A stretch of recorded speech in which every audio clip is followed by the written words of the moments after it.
Masechet Shabbat résumé du Daf Kuf Lamed Zain. Agmara ramène ici le cas d'un Moël s'est trompé. Il a fait pendant Shabbat une Mila. Il n'avait pas à faire pendant Shabbat. Et on a donc deux cas différents. Il y a le cas de quelqu'un qui avait une Mila à faire vendredi et une à faire Shabbat. Il s'est trompé, il a fait le vendredi pendant Shabbat. On a un autre cas qui est plus grave que celui-là. Celui qui avait une Mila à faire dimanche et une Mila à faire Shabbat, et il s'est trompé, il a fait la Mila du dimanche pendant Shabbat. C'est un cas plus grave parce qu'ici, la Mila qu'il a faite n'est pas une Mila. Donc il n'a même pas fait de mitzvah finalement. Tandis que dans le cas où il avait une Mila à faire vendredi, il a fait Shabbat, au moins finalement, il y a une mitzvah de fait parce que le bébé est lui en âge de Mila. Et dans un de ces deux cas-là, nous avons une marloquette entre Rabbi Eliezer et Rabbi Yoshua à savoir s'il est chayav pour cette Mila qui a été faite Shabbat, pas à temps, où il est patour. Et dans l'autre cas, il n'y a pas de marloquette entre Rabbi Eliezer et Rabbi Yoshua. La Gemara ramène deux versions, deux manières de comprendre la Mishnah.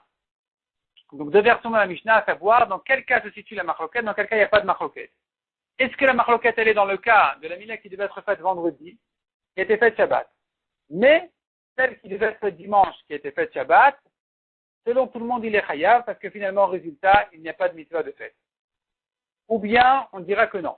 La marloquette de notre Mishnah, elle est justement dans le cas de la Mila du dimanche qui a été faite Shabbat, mais dans le cas de la Mila du vendredi qui a été faite Shabbat, selon tout le monde, il est pas tour parce que finalement, il a fait une mitzvah. Et la Gemara a dit qu'on se réfère toujours à l'exemple classique de Korban Khatat. Donc l'exemple qui nous sert de Korban Khatat, c'est l'exemple de Avodah Zara. C'est là où la Torah dit, celui qui a fait cette Avera, il est Chayav Khatat. Et à propos d'Avodah Zara, donc il y a lieu de faire la différence entre notre cas à nous et Avodah Zara en disant, là-bas, donc ça dépend des versions. Soit la différence sera de dire que là-bas, finalement, il est chayav parce qu'il n'a pas fait de mitzvah. Tandis que dans le cas, chez nous, il y a eu une mitzvah de fête, donc dans le cas de la Mila du vendredi qui a été faite Shabbat, il est pas tour parce qu'il y a eu une mitzvah de fête. On dira même mieux que ça encore. On dira que, donc, selon l'autre version qui dit que la marloquette, elle est dans le cas de la Mila qui devait être faite dimanche et qui a été faite Shabbat, et avec ça, il est possible de le rendre patour en disant, c'est différent de Avodah Zara. Parce que dans Avodah Zara, il n'était pas perturbé par une mitzvah. Il n'avait pas de mitzvah à faire. C'est pas une mitzvah qu'il a trompé et qu'il en est arrivé à faire Avodah Zara. Tandis que chez nous, cet homme-là, il avait une mitzvah de Mila à faire Shabbat, une deuxième à faire dimanche. Et comme dans sa tête, il devait faire la Mila du Shabbat pendant Shabbat, il s'est trompé, il a fait ça de dimanche pendant Shabbat. Donc c'est déjà différent de Avodah Zara où il n'y a pas de mitzvah dans la tête. Et donc ici, puisque c'est différent, on dira qu'il est patour, selon cette version. La Gemara ramène encore un cas où on dira que la Mila qui a été faite, la Mila, il est possible de dire qu'une Mila qui devait être faite vendredi, qui a été faite Shabbat, il est chayav. Le Moël, il est chayav, même si je dis qu'une Mila de dimanche qui a été faite Shabbat, il est patour. Comment ça? C'est que la Mila qui devait être faite vendredi, qui a été faite Shabbat, il s'agit de quelqu'un qui n'avait pas d'autre Mila à faire Shabbat. Il n'avait pas d'autre Mila à faire Shabbat. Il s'est trompé, il a fait une Mila de vendredi, il a fait pendant Shabbat. Lui, puisqu'il n'a strictement qu'une mitzvah dans la tête, c'est-à-dire il n'est pas perturbé en réalité par une mitzvah, dans ce cas-là, malgré qu'il y a eu une mitzvah de fait, il est chayav, parce qu'il n'a pas été trompé il ne s'est pas confondu à cause d'une mitzvah. Donc c'est ça une erreur, c'est une erreur simple de sa part.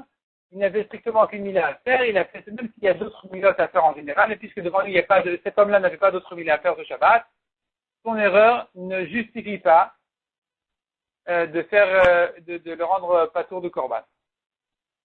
Mishnah suivante. Un bébé, on lui fait la mila, a priori le 8e jour, des fois le 9e, s'il naît ben hashmashot, donc il naît après la shkia, on ne sait pas, il est né dimanche ou lundi, on lui fera lundi, qui est peut-être le 9e jour.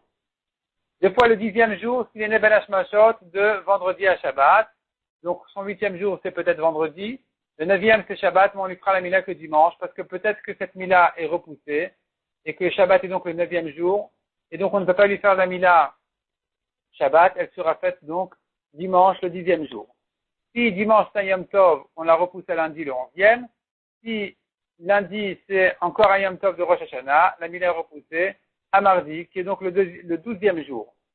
Un bébé qui est malade, on attend qu'il guérisse pour lui faire la mila. Plus que ça encore, dit la Gemara, s'il est vraiment malade, donc son corps entier est malade, il avait de la fièvre, il était bien malade, il ne s'agit pas forcément d'une maladie dangereuse.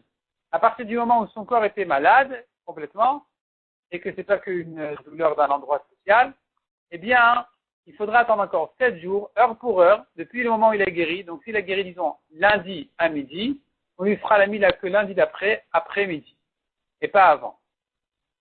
Mishnah suivante. Voici les peaux qui doivent être obligatoirement coupées pour la mila. Une peau qui recouvre la majorité de la cara, qui est le bout du membre, et la Gemara dit, même si c'est pas la majorité tout autour, mais que un endroit, elle fait 1 millimètre, ou même pas, mais elle couvre la majorité de la hauteur de la hatara, c'est une peau déjà à couper obligatoirement. Sans ça, si on ne la coupe pas, eh bien, il est considéré comme harel, comme quelqu'un qui n'a pas fait la mila. Si c'est un kohen, il n'a pas le droit de manger de la trouma. Autre halakha dit la Gemara, la Mishnah, si le bébé il était gros et que donc après la mila, on a l'impression que la mila est couverte, on ne voit pas vraiment qu'il y a la mila, il y a de la graisse tout autour, de la chair tout autour qui recouvre la mila, eh bien, il faut refaire la mila, plutôt, disons, midera banane, il faut couper un peu plus, de manière à ce que ce soit très visible et très clair que la mila a été faite correctement. La Gemara dit exactement quand est-ce qu'on considère que cette mila, elle est suffisante et quand est-ce qu'elle n'est pas suffisante. Autre halakha que dit la Mishnah, si on lui a fait la mila mais pas la priya, donc on lui a enlevé la première peau, mais on n'a pas décollé la deuxième peau, la peau intérieure, pour dévoiler complètement la mila, eh bien il n'est pas qui de la mila, c'est comme si le bébé on ne lui avait pas fait la mila du tout. La Gemara ensuite ramène les brachot à faire pour le Moël, pour le papa, la bracha de quelqu'un de l'assemblée aussi qui doit faire, et aussi bien à propos de la mila d'un enfant, que à propos de la mila d'un converti, que celle d'un esclave. À chaque fois, on a, donc ici dans le DAF, dans la Gemara, les brachot à dire. On commence ensuite le 20e pérec de la Masechet. Rabbi Eliezer dit, on a le droit de poser une passoire sur un récipient pendant Yom Tov, et on a le droit de faire passer le vin dans la passoire, même pendant Shabbat, si elle a déjà été posée sur le récipient avant Shabbat. Mais la poser pendant Shabbat, c'est interdit parce que ça fait un toit sur le récipient, c'est Oel, une construction. Selon Chachamim, on ne pose pas la passoire pendant Yom Tov sur le récipient, et on ne fait pas non plus passer le vin dans la passoire qui a même été posée avant Shabbat, donc pendant Shabbat, mais cependant, on aura le droit de faire passer le vin dans la passoire pendant Yom Tov. Et la Gemara explique que malgré que Rabbi Eliezer devrait interdire pendant Yom Tov aussi, même pendant Yom Tov, de poser la passoire sur le récipient, parce que Rabbi Eliezer il craint que ça s'appelle Oel, c'est une construction qui est interdite pendant Yom Tov.